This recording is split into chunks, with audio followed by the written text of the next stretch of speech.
ইন্না লিল্লাহ। আয়াতুল্লাহ আল খামেনির মৃত্যুতে এক চরম সংকটময় পরিস্থিতির মুখোমুখি দাঁড়িয়ে আছে বর্তমান ইরান। যে নেতা গত কয়েক দশক ধরে ছিলেন ইরানের ক্ষমতার কেন্দ্রবিন্দু এবং মধ্যপ্রাচ্যের রাজনীতির অন্যতম প্রধান নিয়ন্ত্রক, সেই লৌহমানবই এখন আর নেই।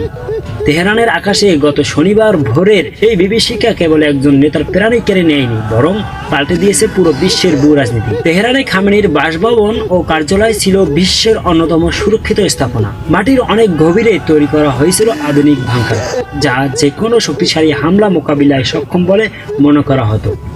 কিন্তু আজ সেই সুরক্ষিত প্রসাদ কেবল নিষেধ হওয়া একদম সুস্থ।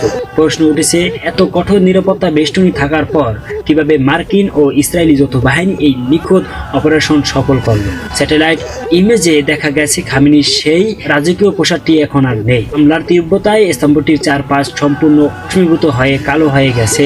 গত শনিবার ভোরে যখন তেহরানের আকাশ ছেড়ে একের পর এক বিধ্বংসী ক্ষেপণাস্ত্র ধেয়ে আসছিল, তখন খামেনি তার শীর্ষ উপদেষ্টাদের নিয়ে ভূগর্ভস্থ একটি বিকশিত বাংকারে জরুরি বৈঠকে ব্যস্ত ছিলেন। ইরানের রাষ্ট্রীয় সংবাদ সংস্থা IRIB এবং আন্তর্জাতিক সূত্রপাতগুলো নিশ্চিত করেছে যে ইরান ভয়াবহ হামলায় খামেনির পাশাপাশি নিহত হয়েছেন শীর্ষ নিরাপত্তা কর্মকর্তা আল শামখানি এবং IRGCর প্রভাবশালী কমান্ডার মোহাম্মদ পাকপুর। প্রতিরক্ষা বিশেষজ্ঞদের মতে এটি কোনো সাধারণ হামলা ছিল না। ধ্বংসস্তূপের চিত্র বিশ্লেষণ করে ধারণা করা হচ্ছে এই আক্রমণে ব্যবহার করা হয়েছে অত্যন্ত শক্তিশালী ভাঙ্গার ক্ষেপণাস্ত্র। এই ধরনের অস্ত্র মাটির শত ফুট নিচে থাকা সুরক্ষিত কক্ষকেও নিমিষে ধ্বংস করতে সক্ষম।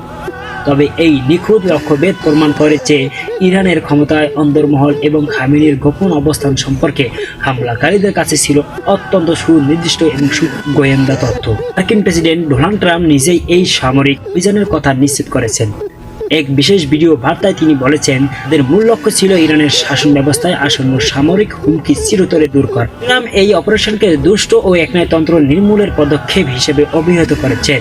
মূলত ইরানের সামরিক শক্তি, বিশেষ করে IRGC এবং তাদের দূরপাল্লার ক্ষেপণাস্ত্রের মজুদকে উৎসাত করাই ছিল এই হামলার মূল কৌশলগত উদ্দেশ্য।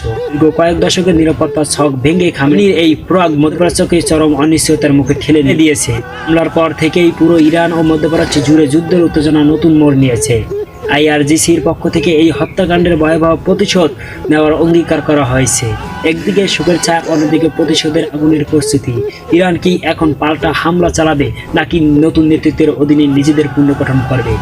সেটি এখন বড় প্রশ্ন। তেহরানে খামেনির ধূলিসাৎ হওয়ার সুস্বাদ আজ বিশ্বকে এক রূঢ় সত্য দেখাচ্ছে। প্রযুক্তি আর গোয়েন্দা তথ্যের সমন্বয় থাকলে আধুনিক যুদ্ধের ক্ষেত্রে কোনো ধর্মীয় নিরাপত্তা আর নিরাপদ নয়।